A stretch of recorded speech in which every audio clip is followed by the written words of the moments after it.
মোৰ চেনেললৈ আপোনালোকক স্বাগতম জনাইছোঁ। আজি মই আপোনালোকৰ ওচৰলৈ এটা নতুন ৰেচিপি লৈ আহিছোঁ। সেইটো হ'ল অসমৰ আমাৰ গাঁৱে ভূঞে পথাৰে থকা এবিধ ঔষধি গছ তৰা গছ। তৰা গছবোৰ দেখিবলৈ হালধি গছৰ দৰে দেখি। এইবিধ খাবলৈ বহুত ভাল লাগে আৰু ঔষধি গছ হয়। সেইকাৰণে আপোনালোকে এইবিধ গছ খাই চাব পাৰে। কেনেকৈ খায় আজি মই তাক দেখুৱাম আৰু খায়ো বহুত টেষ্টি হয়। আপোনালোকে দেখিছেনে তৰা গছ? মই দেখুৱাই দিছোঁ।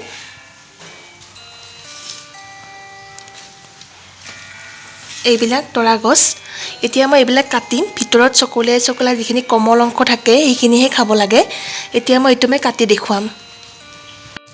এনেদৰে কাটিব লাগিব। ওপৰৰ বাকলটো এনেকৈ কাটি কিনে মাজৰ অংশখিনিহে খাব লাগে। ভিতৰৰ অংশখিনি বহুত কোমল হয়, সেইকাৰণে এইখিনি চকলিয়াই ল'ব লাগিব।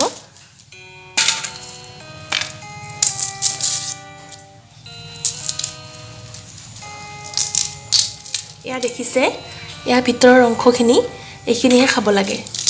এনেদৰে মই গোটেইবিলাক তৰা গছৰ কোমল অংশবিলাক এৰুৱাই ল'ম।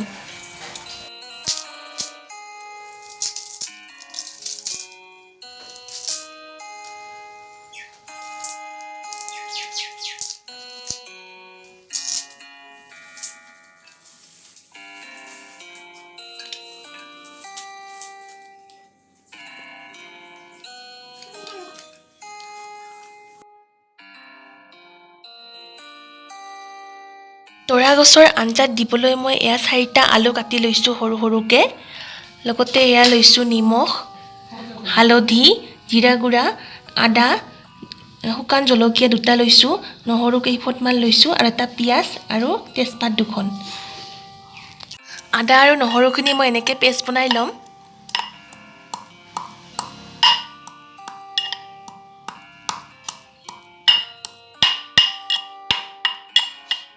অলপ সময় কেৰাহীটো হাই ফ্লেমত গৰম হ'ব দিছোঁ। ইয়াত তেল দিছোঁ। তেলখিনি মিডিয়াম ফ্লেমত গৰম হ'ব দিছোঁ। জলকীয়া দিছোঁ, পাঁচফোৰণ,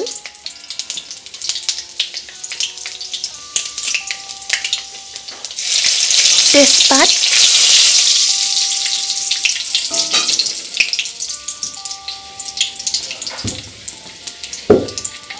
কটা পিঁয়াজখিনি দি দিছোঁ।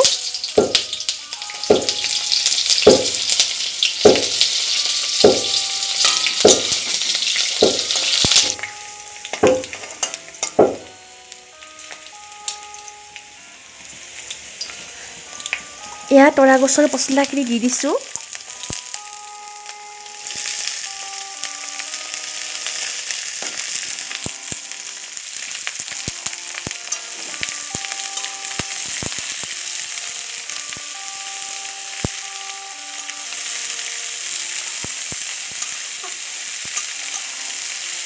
এতিয়া আলুখিনি দি দিছোঁ।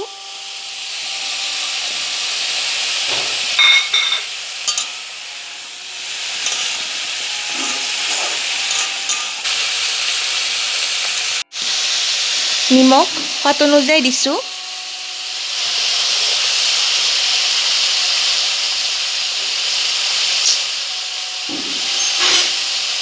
হালধি দিছোঁ। এইখিনি ভালকৈ মিক্স কৰি ল'ম।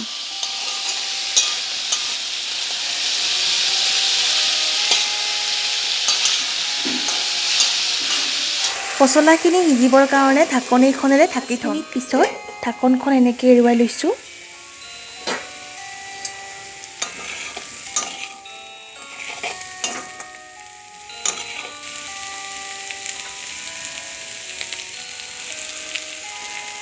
আদা নহৰু পেষ্টখিনি দি দিছোঁ। এতিয়া ভালকৈ এইখিনি মিক্স কৰি ল'ম। ভাজিখিনি সিজিবৰ কাৰণে অকণমান পানী দি দিছোঁ। এইখিনি শুকাই যোৱাৰ পিছত এয়া মই জিৰা পাউডাৰ দি দিছোঁ।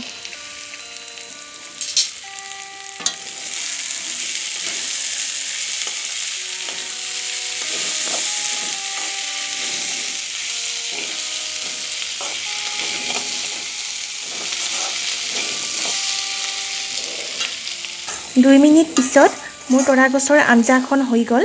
এতিয়া মই এইখিনি নমাই থ'ম।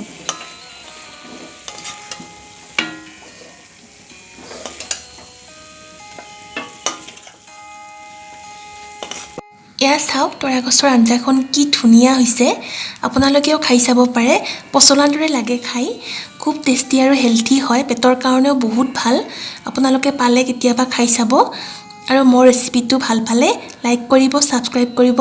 আপোনালোকৰ উৎসাহ পালে মই আকৌ এনেকুৱা বনাই থাকিম আৰু আপোনালোকৰ ওচৰত শ্বেয়াৰ কৰিম।